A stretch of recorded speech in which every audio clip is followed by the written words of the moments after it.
താലിബാൻ വലിയ വിസ്മയമാണ്. വല്ലാത്തൊരു വിസ്മയമാണ് താലിബാൻ.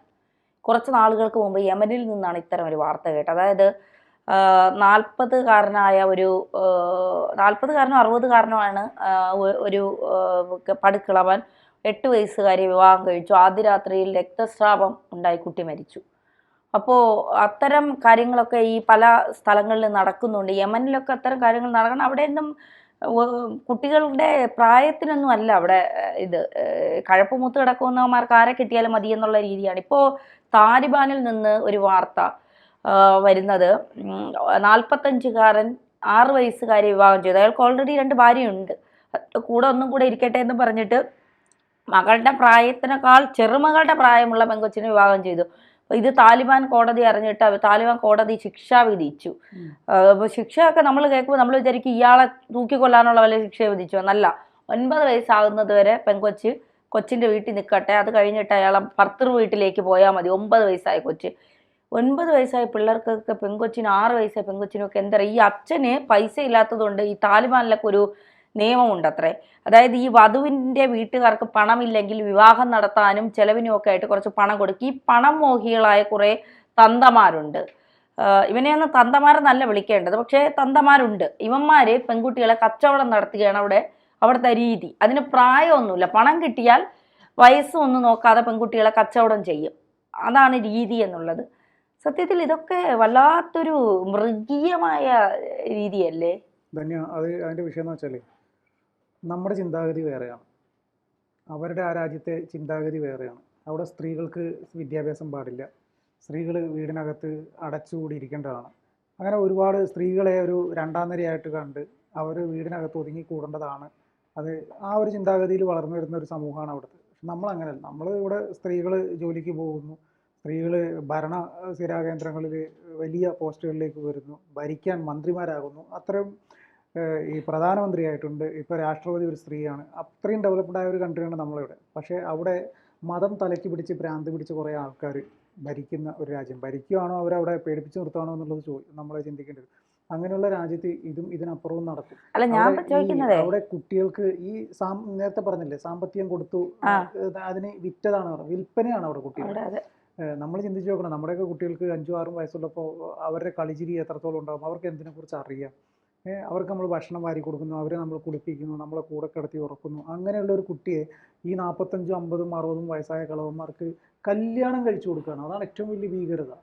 കല്യാണം എന്താണെന്ന് അറിയില്ല കുട്ടിക്ക്, അതറിയാനുള്ള പ്രായം പോലും ഇല്ല, അതിന് കല്യാണം കഴിച്ചു കൊടുക്കുക. അല്ല, ഇതിപ്പോ 2047 ഇന്ത്യ താലിബാൻ ഭരണത്തിലേക്ക് കൊണ്ടുവരണമെന്ന് കുറെ സുഡാപ്പികൾ പറയുന്നുണ്ട്.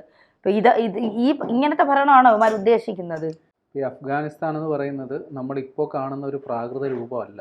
പണ്ട് കാലത്ത് ഈ താലിബാൻ എന്ന് പറയുന്ന ആ ഒരു സംവിധാനം അവിടെ പിടിമുറുക്കുന്നതിന് മുമ്പ് അഫ്ഗാൻ ജനത എങ്ങനെയായിരുന്നു എന്നുള്ളത് നമ്മൾ വെറുതെ ഒന്ന് ഗൂഗിളിലൊന്ന് പരതിയാൽ നമുക്ക് ഞെട്ടുന്ന കുറച്ച് ദൃശ്യങ്ങളൊക്കെ കിട്ടും. കാര്യം വളരെ പുരോഗമനപരമായി, അല്ലെങ്കിൽ ഇന്ന് കാണുന്ന, അതായത് ഈ ചായ്പിന് ഷട്ടറിട്ട് വെക്കില്ലേ, അതേപോലുള്ള വസ്ത്രങ്ങൾ ധരിച്ചാണ് അവിടെ സ്ത്രീകൾ, ഈ ബുർഖയെന്നൊന്നും പറയാനൊക്കെ അതിനേക്കാൾ കഷ്ടമായിട്ടുള്ള വസ്ത്രമാണ് സ്ത്രീകൾക്ക് അവിടെ കൊടുക്കുന്നത്.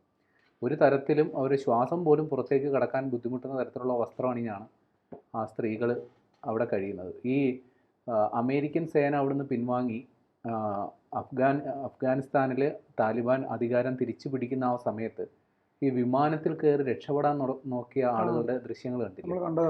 എന്തുകൊണ്ട് അവർ അങ്ങനെ ചിന്തിച്ചു, എന്തുകൊണ്ട് അങ്ങനെ, അതായത് ജീവൻ പണയം നഷ്ടപ്പെടുവാനുള്ള സാധ്യത വളരെ കൂടുതൽ. എന്നിട്ട് പോലും വിമാനത്തിൻ്റെ ലാൻഡിങ് ഗിയറിൻ്റെ ഇടയിലൊക്കെ കയറി നിന്ന് എത്രയോ പേര് ആ വിമാനത്തിൽ നിന്ന് പിടച്ച് താഴെ വീണ് ചത്തു. അപ്പോൾ അത്തരത്തിൽ വളരെ പ്രാകൃതമായ ചിന്തയും വീക്ഷണവും ഉള്ള കുറച്ച് ആൾക്കാരാണ് ഈ താലിബാൻ എന്ന് പറയുന്ന കക്ഷികൾ. അപ്പോൾ അവരുടെ കീഴിൽ വന്ന അതായത് ഈ അമേരിക്കൻ അധിനിവേശം ഉണ്ടായിരുന്ന കാലത്ത് അവിടെ സ്ത്രീകൾക്ക് തുടർ വിദ്യാഭ്യാസം നേടാനും പലരും ബിരുദങ്ങളടക്കം സമ്പാദിക്കുകയും ചെയ്യുന്നൊരു സമയമുണ്ടായിരുന്നു. പക്ഷേ ഇവർ വന്നതിന് ശേഷം ഇവരുടെ ഈ പഠനവും മറ്റു കാര്യങ്ങളുമൊക്കെ പൂർണ്ണമായി നിരോധിക്കുന്നൊരവസ്ഥയിൽ വന്നു. പെൺകുട്ടികളെ വീടിന് പുറത്തിറക്കാൻ പോലും പറ്റാത്തൊരവസ്ഥയിലെത്തി.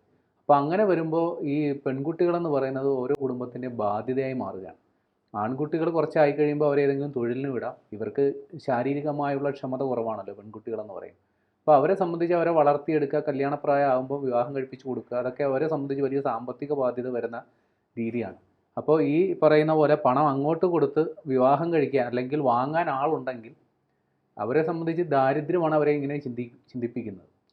നമ്മൾ 3 നേരം കൃത്യമായി ഭക്ഷണം പോലും കഴിക്കാൻ പറ്റാത്ത സാഹചര്യത്തിൽ ജീവിക്കുന്നവരെ സംബന്ധിച്ച് എന്തുകൊണ്ട് സ്വന്തം ചോരയിൽ പിറന്ന കുഞ്ഞിനെ വെക്കേണ്ടി വരുന്നു എന്നുള്ളത് ദാരിദ്ര്യമാണ് അതിൻ്റെ കാരണം. ഭക്ഷണമാണല്ലോ ജീവൻ നിലനിർത്താൻ, ഭക്ഷണത്തിന് വേണ്ടി സ്വന്തം ചോരയെ വിൽക്കുന്നു. അതാണ് യാഥാർത്ഥ്യം. പക്ഷെ അത് ഭയങ്കര അല്ലേ, നമ്മൾ ചിന്തിക്കുമ്പോൾ 6 വയസ്സായ കുഞ്ഞിന് എന്തറിയാം? അതിനെ ഈ പിന്നെ സെക്സ് എന്ന് പറഞ്ഞാൽ പോലും എന്തെന്നറിയാമോ ആ കുഞ്ഞിന്? ഭാര്യ ഭർത്തൃ ബന്ധം, ഈ ലൈംഗിക ജീവിതം എന്തെന്ന് അതിനറിയാവോ? ആ കൊച്ചിനെ കൊണ്ടുപോയിട്ട് എന്ത് ചെയ്യാനാണ് ഇവന്മാർക്കൊക്കെ? ഈ പിഞ്ചു ഒരു പ്രായമില്ല ഇതിനൊക്കെ. അത്ര ഈ എന്താ പറയുക, ക്രൂരമായ നിയമം എന്ന് പറയുന്നത് ഒരിക്കലും പണ്ട് കാലത്ത് നമ്മുടെ നാട്ടിലും ഒക്കെ നടന്ന സംഭവമാണ് ഈ ശൈശവ വിവാഹം എന്ന് പറയുന്നത്. നമ്മുടെ നാട്ടിലും പണ്ട് ഇതേപോലെ പ്രാകൃതമായ ഒരുപാട് രീതികളുണ്ടായിരുന്നു. സതി, ഈ പറഞ്ഞ ശൈശവ വിവാഹം, ഇതൊക്കെ ഉണ്ടായിരുന്നു. പിന്നീട് നമ്മുടെ വിദ്യാഭ്യാസം നേടി നമ്മുടെ ആളുകൾക്ക് കുറച്ച് ചിന്താഗതി മാറി. അതിനുശേഷമാണ് ഇത്തരത്തിലുള്ള സംവിധാനങ്ങളൊക്കെ നമ്മുടെ നാട്ടിൽ നിന്ന് പോയത്. അവിടെ വിദ്യാഭ്യാസത്തിനുള്ള സാഹചര്യം കൊടുക്കുന്നില്ല, വിവേകപരമായിട്ട് ചിന്തിച്ചിട്ട് പ്രവർത്തിക്കാനുള്ള അവസരം കൊടുക്കുന്നില്ല. അവിടെ ഞാൻ നേരത്തെ സൂചിപ്പിച്ച പോലെ തന്നെ മതം തലക്കി പിടിച്ചിട്ട് ഭ്രാന്ത് പിടിച്ച ഒരു സമൂഹമാണ് അവിടെ വളർന്നു വരുന്നത്. അവരെ സംബന്ധിച്ചിടത്തോളം ഈ സ്ത്രീകൾ എന്ന് പറഞ്ഞു കഴിഞ്ഞാൽ അവർക്ക് ഭോഗിക്കാനുള്ള ഒരു ഉപയോഗം മാത്രമാണ്. അവർ വേറെ ഒന്നും ചെയ്യേണ്ടതില്ല. വീട്ടിൽ ഭക്ഷണം ഉണ്ടാക്കുക, ഇവർക്ക് പിന്നെ ഇവരുടെ കാര്യങ്ങൾ നോക്കുക, അത്രയേ ഉള്ളൂ. അല്ല, അത് താലിബാനിൽ മാത്രമല്ല, കേരളത്തിലെ കുറെ ആളുകളുണ്ട്. അല്ലാതെ കേരളത്തിലെ കുറെ ആളുകൾക്കിടയിലും ഇത്തരം രീതികളുണ്ട്. പറഞ്ഞാൽ സന്താന ഉൽപാദന യന്ത്രം. അതിനപ്പുറത്തേക്ക് ഈ പെൺകുട്ടിയാണെങ്കിൽ അതിനെ വിൽക്കുക, പൈസ മേടിക്കുക, ആ ഒരു ചിന്താഗതിയിലാണ് നിൽക്കുന്നത്. അല്ല, ഈ പ്രശ്നം എന്താ വെച്ചാൽ ഈ താലിബാന്റെ ഈ കാഴ്ചപ്പാട് മറ്റ് സ്ഥലങ്ങളിലേക്ക് ഇപ്പോൾ പ്രചരിക്കുന്നുണ്ട്. ഇപ്പോൾ ബംഗ്ലാദേശിൽ എന്താ നടന്നുകൊണ്ടിരിക്കുന്നത്? ബംഗ്ലാദേശിൽ അവിടെ ഒരു നേതാവ് പ്രസംഗിച്ചത് അഫ്ഗാനിസ്ഥാനിൽ താലിബാൻ എന്താണോ ചെയ്യുന്നത് അതേ രീതിയിലേക്ക് ബംഗ്ലാദേശിനെ കൊണ്ടുവരുമെന്നാണ് പറയുന്നത്.